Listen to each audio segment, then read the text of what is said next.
Alright. A book entitled Power, Politics, and Pulpits. Browsing through, you notice an interesting excerpt. In many lands, the church and state have long shared a mutual distrust of one another. While the state is responsible for the wealth and security of the realm, the church is concerned for the moral standing of the population. It is said that when one intrudes upon the domain of the other, discord is inevitable. In no other place has been more unpleasant than Kolyma. The feud between the two institutions there dates back many decades. In the days of the late Count KQ2.8, the Lord of Kolyma spoke openly of the need for change, chiefly regarding the education of the common people. The Church of the Faith maintained that the simple people were of the land. They knew their rightful place, and thus their path was secure. Years later, the young and idealistic Count Kaldor, KQ2.8's heir, declared that the Church of the Faith had purposely been holding the people back, retaining their ignorance of literature and the wider world for their own selfish benefit.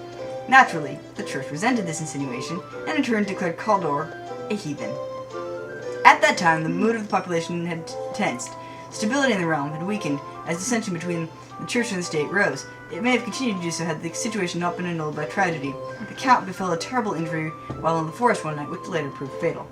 While it expressed its condolences to the family of the fallen lord, the Church of the Faith asserted that only through its own vision for Kolyma, not the rulers, could the people find their true faith. It is a curious point to note that no new leader has been chosen to replace Kaldor, although it has been many years since his passing. When questioned about this, the townsfolk are likely to either ignore the inquiry altogether, or cast a furtive glance in the direction of the now inaccessible castle. You have nothing else to say to her. Okay, nothing. How about this weather? Fine, I will be that way. If you ask her about the weather, she'll probably just go, no. Hey, the horsey's gone. No weather. We're not having any weather. In my old town, we didn't have weather. I have an idea. I have a handkerchief. Oh, is that what that is? And this guy was sneezing.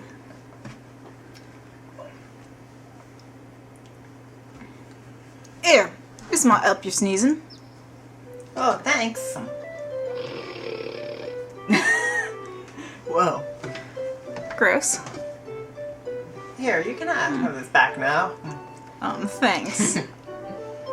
You're a real pal. You retrieved the partially used cloth from the haystack. Black. Feeling better? Yeah, it's so good to be able to shoot. See, that really did help you when you wanted to sneeze. Yes. You take the silver needle. So the lesson is that... I think that person is looking for that. But you won't give it to them. Nope. I'm not that nice.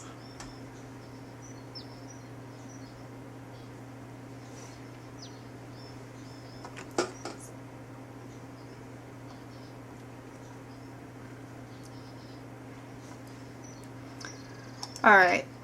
So... we are gonna go see if we can't be a sweetie and fetch that nightingale back, and then I think we're gonna take a little break and come back and record the rest later.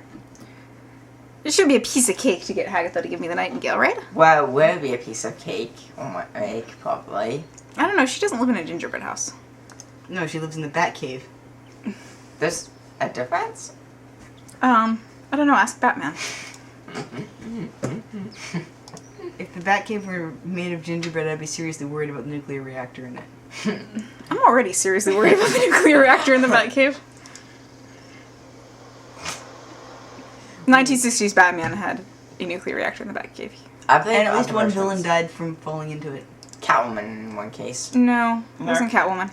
Catwoman. That was What's-Her-Face in the first episode. Wait, seriously? Didn't Catwoman die once from falling into it? No, she died something from else. falling off of other things. Well, Speak of the devil. Hi, Batman. So this is just an Easter egg that happens sometimes? including, by the way, in the original game.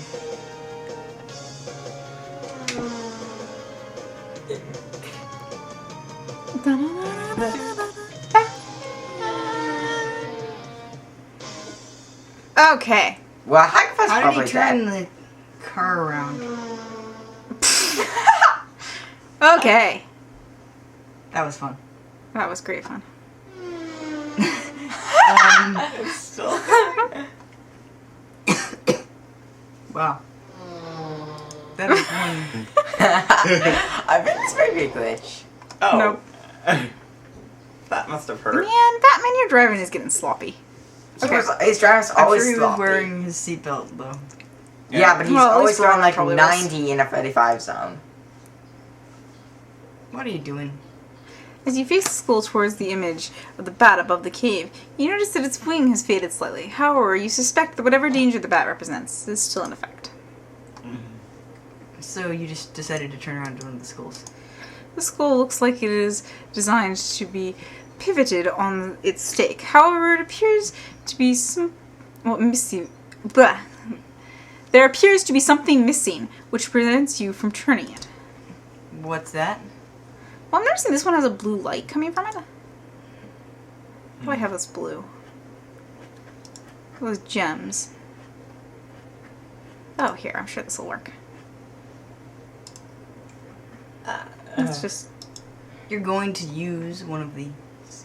As you special attempt to weapons? place the birth gem into the skull, you discover that it does not fit properly. Instead, it jets out uselessly from the bulging eyeball. I think it means eye socket. Like a bulging eyeball. Okay. Where's our mallet? This will do the trick.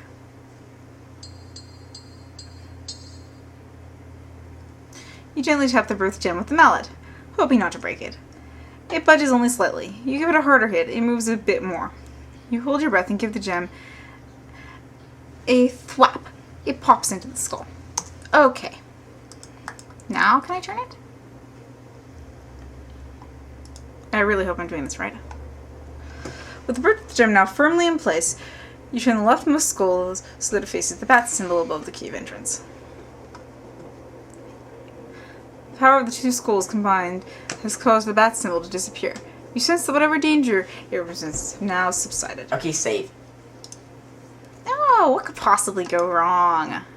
Hagatha could show up and eat you. Remember Okay. the last time you wandered into a Graham wandered into a witch's house? We're using magic. Well, He- hey, I he got killed through her. that without any deaths. Maybe he should Ah! run. As you enter, you are almost overwhelmed by the foul stench which molests your nostrils. It is obviously coming from whatever Hagatha is cooking in a large cauldron of hers. There are some things of interest on the other side of the Cave. on the other side of the cave, but you have no means of crossing over there safely at this time. The caged nightingale sits on the floor near the northern wall of the cave. Light from outside barely penetrates the interior of the cave. So long as you keep your distance, Hagatha shouldn't notice you. Okay. Being as quiet as a mouse, you slide your hand inside the cloak and discover a deep pocket. Amongst the sticky and disgusting spell ingredients, you find a tiny silver key and a peculiar gold ring-shaped device. Okay, I think that bird is going to squawk if I pick it up, so maybe I can cover the cage. Classic. We have birds, so I do know about this, actually. You silently drop the cloth over the cage. Now, can I take it? Upon attempting to lift the bird cage, you notice that it is attached to a thick chain and bound by a small lock. Obviously, you can't take the cage, but it's still chained to the wall. Okay, let's see if that key I got can help me with that. Funny how she went to all of these. Slide the silver key into the lock. It fits. You turn it silently and the chain falls to the ground. Without making a sound, you take the nightingale into your possession. Wait, no. Careful. You guys are so squeamish.